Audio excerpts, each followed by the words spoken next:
जय श्री कृष्ण भाइयों और बहनों। आज के इस वीडियो में मैं आपके लिए कार्तिक मास महात्म्य की 12वें अध्याय की कथा लेकर आई हूँ।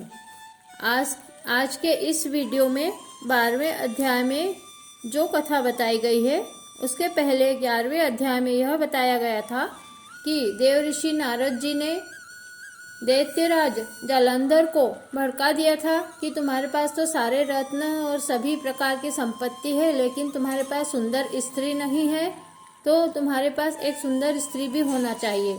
और वह स्त्री भगवान शंकर के पास है, जो कि कैलाश पर्वत पर है।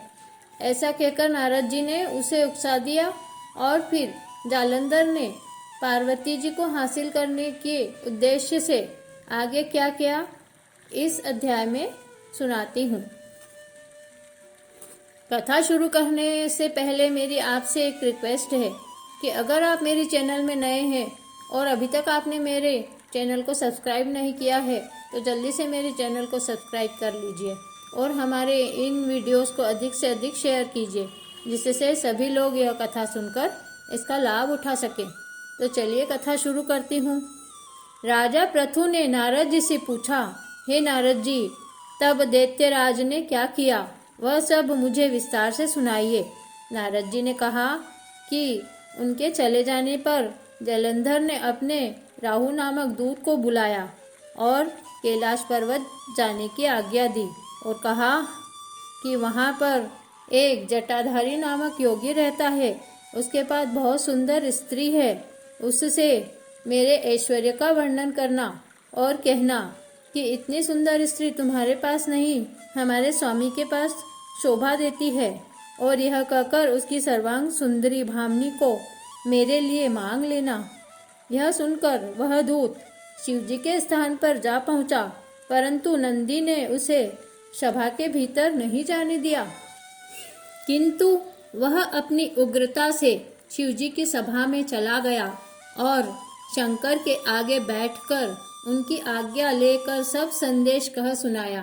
फिर तो राहु नामक दूत के ऐसा कहते ही भगवान शूलपाणी के आगे पृथ्वी फोड़कर एक शब्द वाला पुरुष प्रकट हो गया, जिसका सिंह के समान मुख था और जो मानो दूसरा नरसिंह था। वह राहु को खाने के लिए दौड़ा तो राहु बड़े जोर से भागा, परंतु उस पुरुष ने राहु को पकड़ लिया।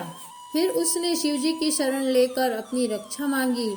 शिवजी ने उस पुरुष से राहु को छोड़ देने को कहा। उसने कहा, मुझे बड़े जोर की भूख लगी है, अब बताओ मैं क्या खाऊं। तब महेश्वरी ने कहा, यदि तुम्हें भूख लगी है तो शीघ्र ही अपने हाथ पैरों का मांस भक्षण कर लो। शिवजी की आज्ञा से वह पुरुष अपने हाथ और पैर का मांस भक्षण कर गया।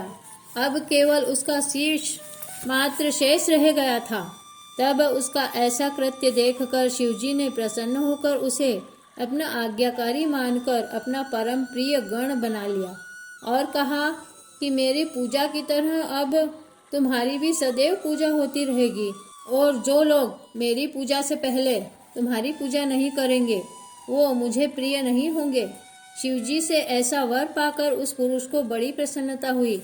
उस दिन से वह शिवजी द्वारा स्वीकृति मुख नामक गण होकर स्थित रहने लगा। आपने देखा होगा कि शिव मंदिर के बाहर स्वीकृति स्तंभ रहता है, सभी लोग उसकी पूजा पहले किया करें, उसके बाद शिव मंदिर के अंदर प्रवेश करके शंकर भगवान की पूजा करना चाहिए। इस तरह 12वें अध्याय की कथा यहीं समाप्त होती है। श्री कृष्ण गोविंद हरे मुरारी, हे नाथ नारायण वासुदेवा। श्री कृष्ण गोविंद हरे मुरारी, हे नाथ नारायण वासुदेवा। कार्तिक मास महात्म्य सुनने के बाद इस मंत्र का जाप अवश्य करना चाहिए।